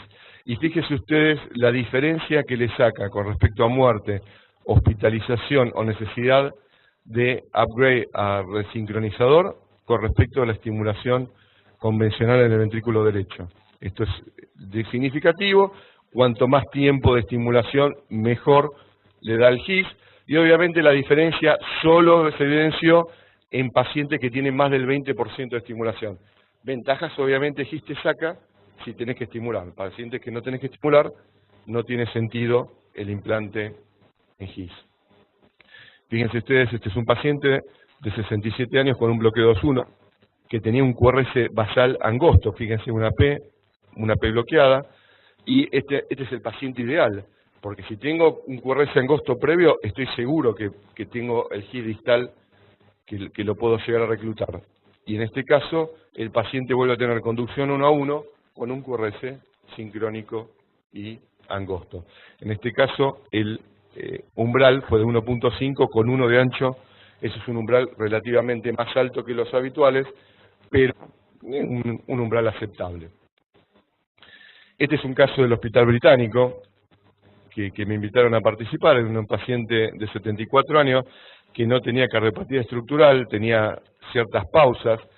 Acá se midió el índice de disincronía, fíjese que está totalmente disincrónico, es un bloqueo de rama izquierda, y se le decidió poner un implante en GIS porque se creía que el paciente podía tener una alta tasa de estimulación. Y fíjense, esto es algo que les quería comentar. Este es el paciente estimulado. ¿Cómo es el QRS? ¿Es angosto o es ancho? Ni muy ni tan. No llega a ser nativo, pero tampoco es ancho. Fíjense ustedes que acá parece como que tiene una pseudodelta y tardíamente captura el sistema de conducción. Muchas veces el resultado no es el deseado, el QRS hermoso y nativo, pero si van a estimular el ventrículo y lo hacen al lado de las de GIS, ninguna duda van a tener lo mejor que puedan obtener de sincronización, y el análisis de la varianza nos dice que estos pacientes tienen un índice de sincronía mejor a cualquier otro lado del ventrículo derecho. La zona parisiana, la parisiana alta, es muy buena. Bien, este es un paciente que quería compartirle, es un paciente chagásico que tenía un bloqueo B completo y le pusimos un implante en GIS. ¿Qué resultado tuvimos? ¿Cómo es? ¿Tiene captura de GIS?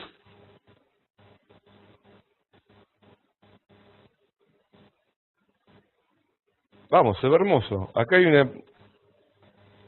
una espiga, líneas eléctricas y un QRS con morfología rama derecha. ¿Qué conclusiones sacan de esto?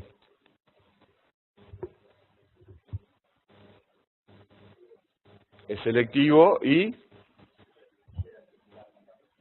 no pudimos reclutar la rama derecha. ¿Por qué? No, porque si es selectivo, vos capturás el sistema de conducción y debería bajar por la rama derecha. Pero acá no está bajando por la rama derecha. ¿Por qué? Ácido. ¿Sí?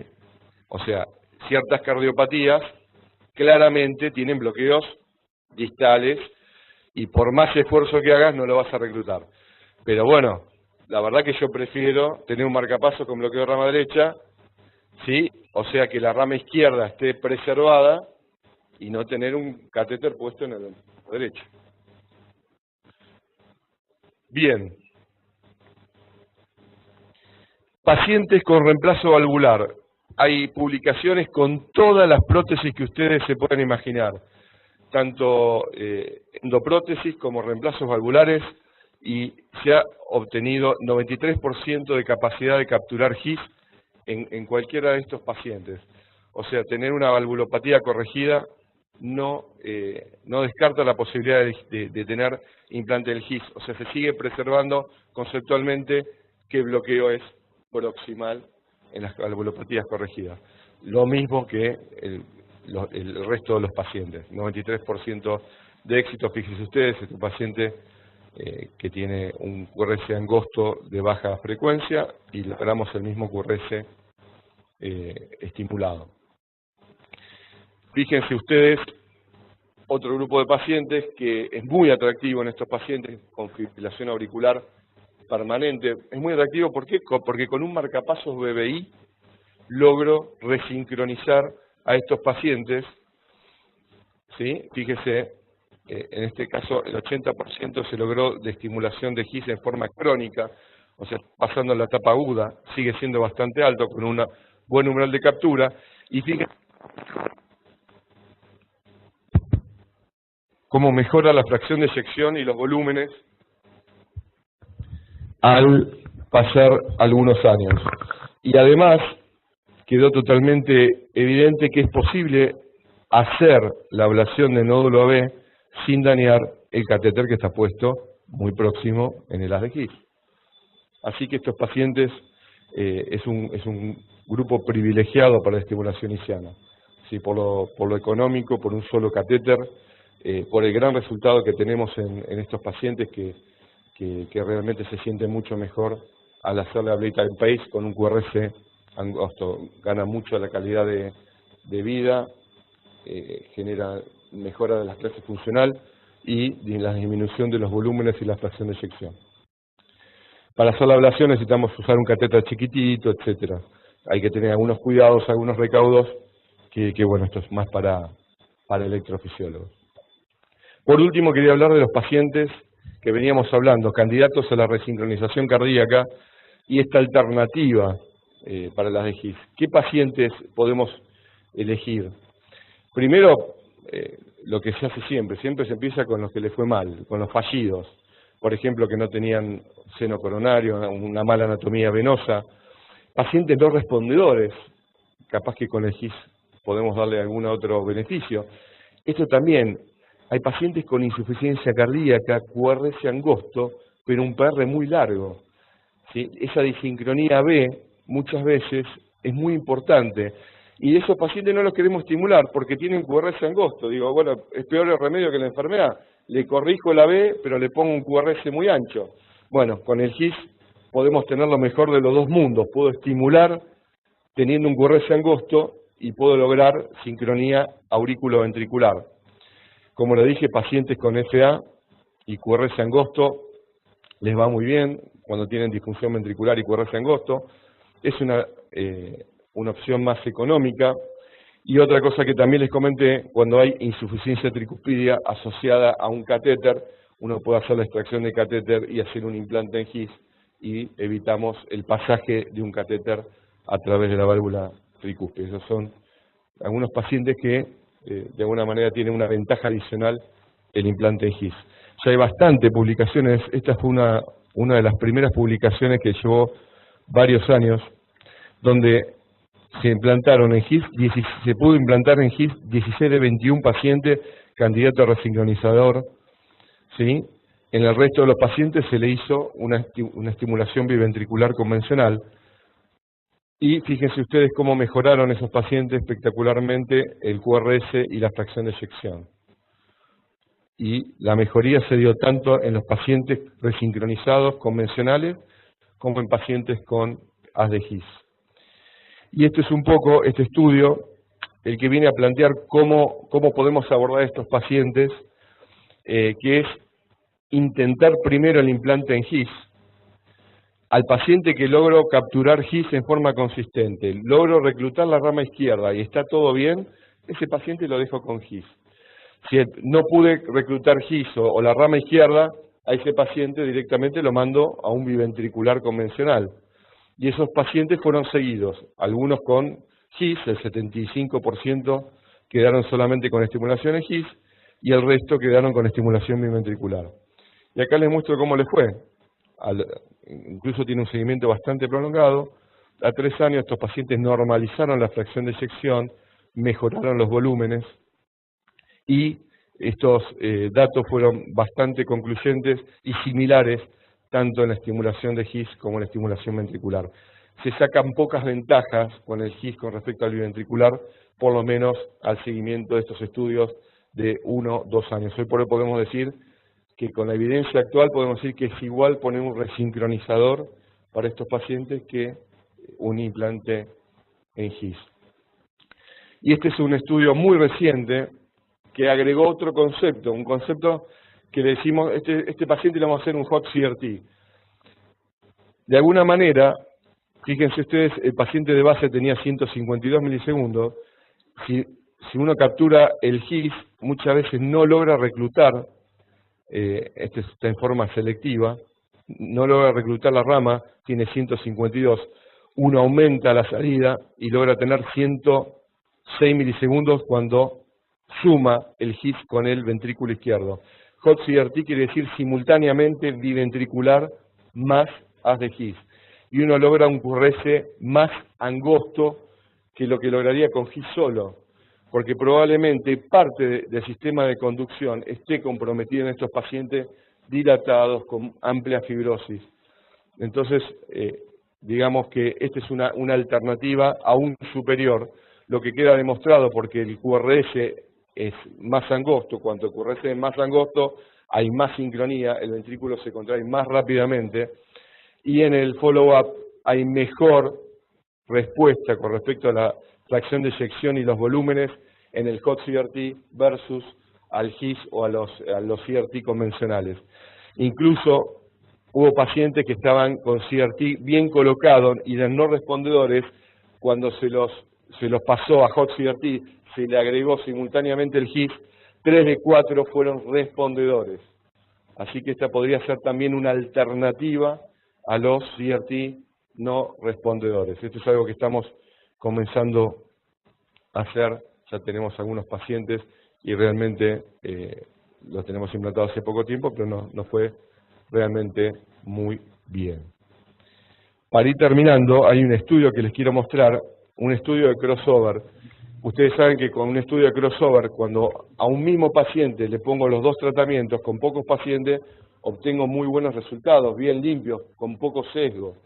Y este estudio se le puso un resincronizador con GIS y se dejó prendido unos meses el resincronizador y después se lo pasó a unos meses en GIS. Y fíjense los resultados, GIS y resincronizador prácticamente idénticos. Por eso les decía que hoy por hoy, tanto en fracción de eyección como en clase funcional, hoy podemos homologar una terapia a la otra en resultados en estos pacientes que son candidatos a CRT. Bien, fíjense ustedes, este paciente, 71 años, con bloqueo de rama izquierda, fracción de eyección 15%, tiene una fibrilación auricular con un rama izquierda, con biventricular el QRS mejoró, pero no tanto, pero con GIS logramos 105 milisegundos y el paciente mejoró. Por último, quiero saber, ¿hay algún paciente que no le pondría un dispositivo en GIS? Sí, claro. Por ejemplo, en pacientes con resincronizador, que son candidatos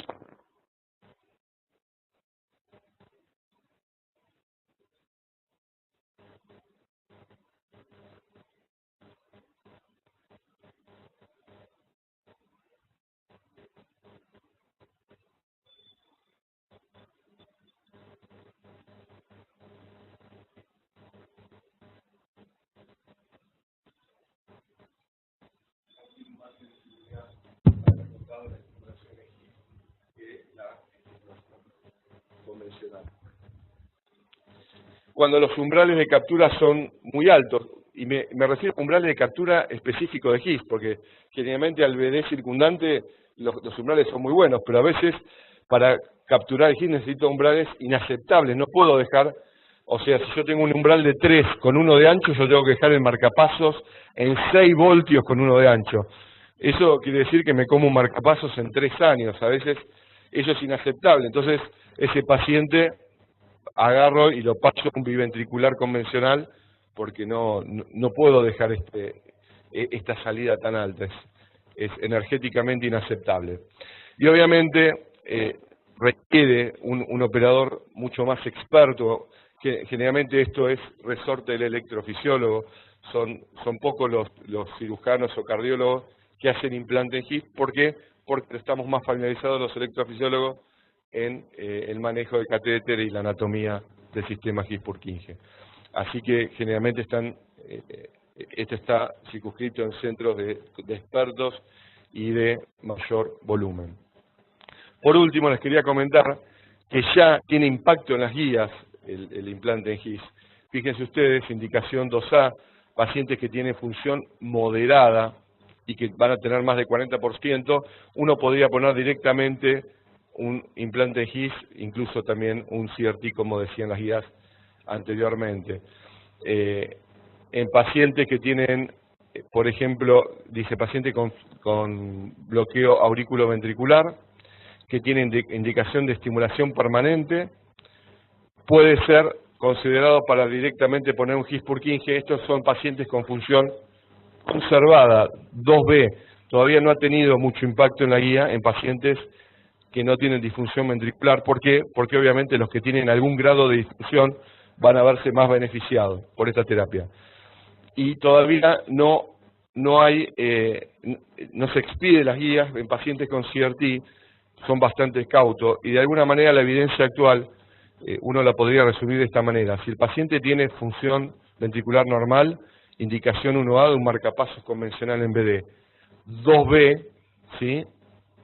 Para poner un marcapasos en His, más que nada pacientes que van a estar con alta tasa de estimulación. Si tengo FEBI intermedia, con el mismo nivel de evidencia yo puedo poner un marcapasos convencional o un marcapasos en His o TRC. Y para función severa, la indicación estándar hoy sigue siendo el TRC, aunque como vimos en los últimos estudios que estuvimos repasando, His es una verdadera alternativa que iguala en los resultados a la TRC. Acá de alguna manera les dejo algunas ventajas y desventajas que más o menos las fuimos nombrando de una técnica de His-pacing contra una técnica convencional. Recuerden que mejora la sincronía, mejora la internación por insuficiencia cardíaca, técnicamente es más demandante, requiere más tiempo, más radioscopía, más entrenamiento, más energía, umbrales más altos, hay más cantidad de bolsillos que tengo que revisar porque se me disloca el paciente, el catéter o me aumenta el umbral, contra los dispositivos convencionales que la verdad que la técnica ya data de tantos años que está mucho más depurada y hay más materiales dedicados. Hay que esperar un poquitito a ver cómo avanza, cómo las empresas nos brindan materiales mejores para enfrentar a todos los tipos de pacientes con estimulación de His. Como conclusión, la estimulación de His restaura el QRS angosto en la mayoría de los pacientes. Como les dije, más del 80-90% de pacientes podrían normalizar su QRS, atenúa la disincronía dependiente de estimulación, tiene una seguridad aceptable por lo menos a 4 años de seguimiento, que es más o menos lo máximo que vimos en los estudios que les mostré. Es excelente para hacer upgrades en pacientes con fibrilación auricular que quiero estimular, hacerle ablación del nódulo AB. Se está estudiando en pacientes con bloqueo de rama derecha e insuficiencia cardíaca, porque podríamos reclutar la rama derecha al igual que la rama izquierda. Es excelente alternativa en pacientes con insuficiencia cardíaca y bloqueo de primer grado, porque mantengo el QRS angosto, y podría ser una alternativa a los TRC no respondedores o fallidos.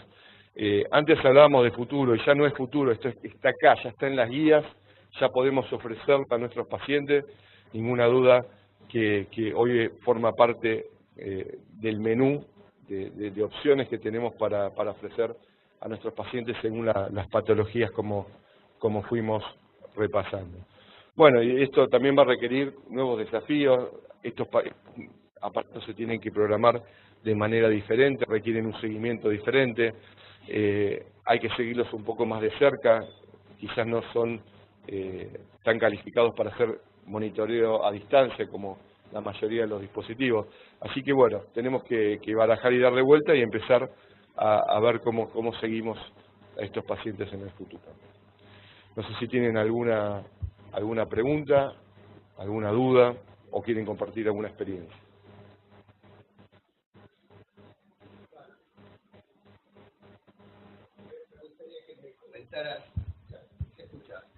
Me gustaría que me comentaras, muchos de estos pacientes tienen indicación también para desfibrilador, ¿no?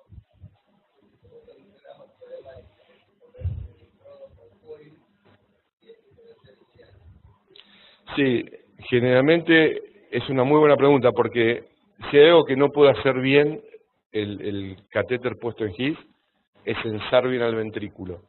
De alguna manera, en un desfibrilador generalmente ponemos el GIS en el por del ventrículo izquierdo, ¿sí? y dejamos el censado en el catéter del ventrículo derecho. ¿Por qué? Porque el QRS, el electrograma que mide, el censado de onda R que mide el dispositivo es muy bajo y no es bueno para el censado de las arritmias ventriculares. Así que siempre, cuando hacemos estimulación en GIS y tenemos un desfibrilador, tenemos que poner el catéter censado en el ventrículo derecho de manera convencional, o en el caso de hacer un hot CRT, que además de poner un resincronizador, ponemos el ventrículo izquierdo en el puerto del ventrículo derecho para censar y el GIS en el puerto del ventrículo izquierdo. Tenemos que de alguna manera, hasta que salgan dispositivos específicos para la estimulación isquiana, tenemos que empezar a jugar con los puertos del dispositivo. Es un tema que hay que tenerlo en cuenta a la hora, obviamente, de pedir el material. ¿Alguna duda, alguna pregunta?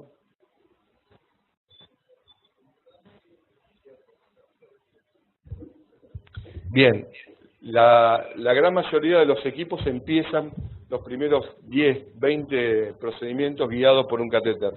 Después te termina molestando y empezás a mapear directamente sin la necesidad del catéter.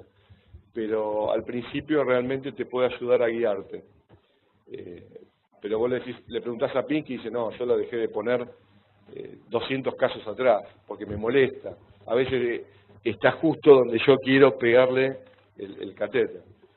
Pero al principio sí. Más que nada los pacientes dilatados. El desafío de GIS son los pacientes candidatos a resincronizador, donde no tenemos materiales dedicados para eso.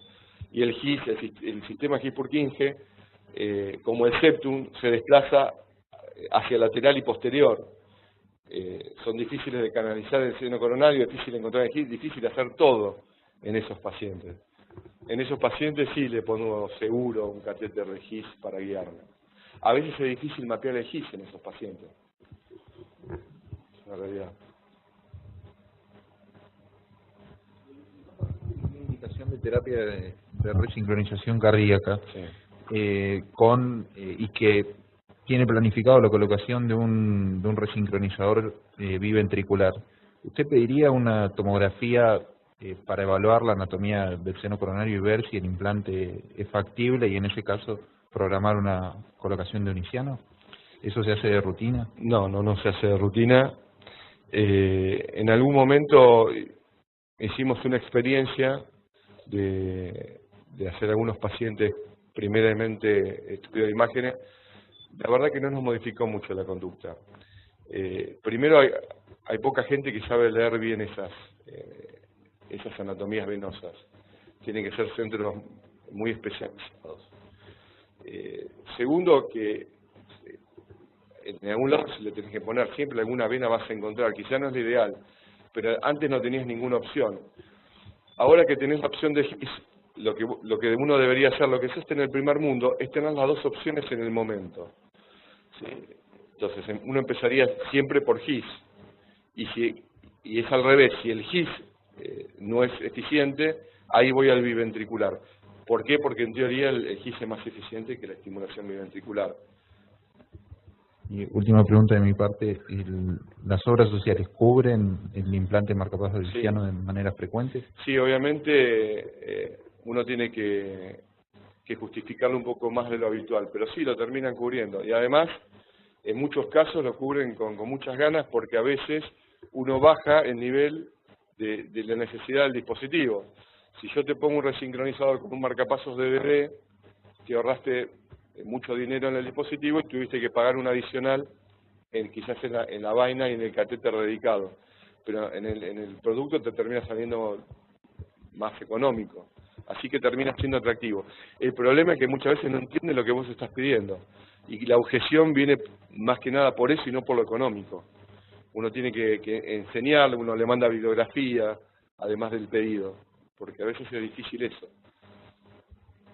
El manejo de las objeciones por desconocimiento de la técnica.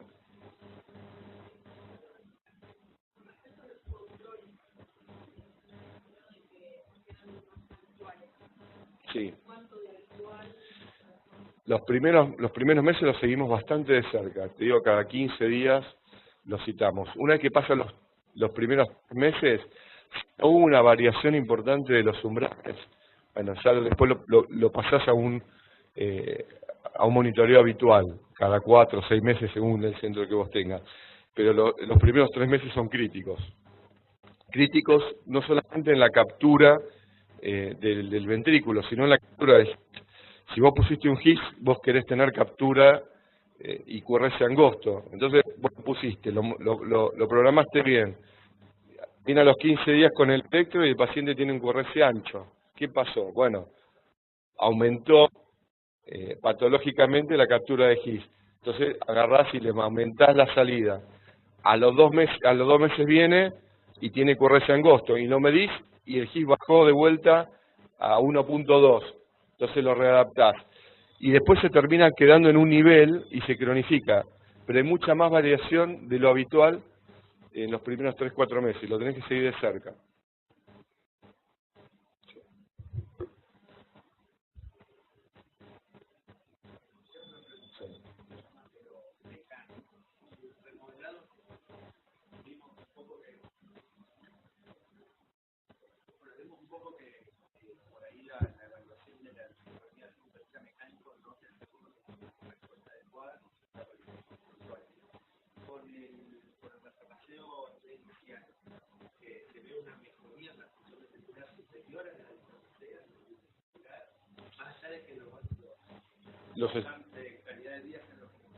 Sí, sí hay estudios tanto hemodinámicos, en modelos caninos en un principio y en modelos humanos, que han mejorado el grado de insuficiencia mitral, ni hablar el grado de insuficiencia tricuspídica, la clase funcional.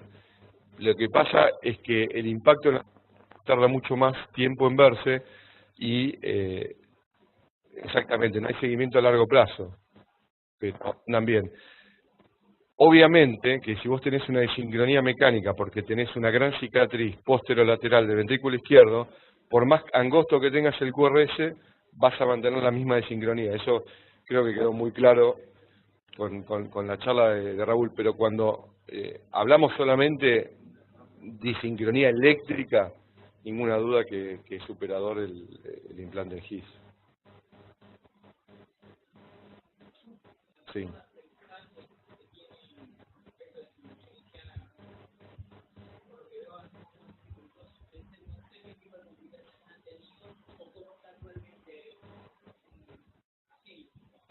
Mira, la experiencia que tengo es que los centros empiezan tímidamente con 2 o 3 casos, vamos a ver qué pasa, cuando ven los resultados no quieren hacer otra cosa que esto.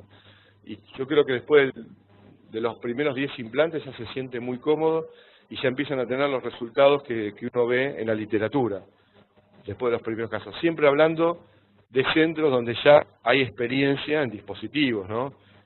Uno no puede aprender implantes haciendo implante en GIS, pero si ya sos un implante experimentado, el pase a GIS no supera los 5 a 10 casos. No es tan demandante. Ninguna duda que es mucho más difícil poner un resincronizador y aprender a poner resincronizadores que aprender a poner implante en GIS. Es más rápida la curva de aprendizaje de GIS que de resincro. Resincro es mucho más errática. Vos vas a un resincro y no sabés si tardás media hora o 5. En cambio en GIS más o menos tardás siempre lo mismo.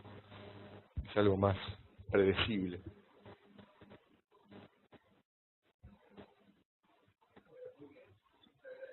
Muchas gracias.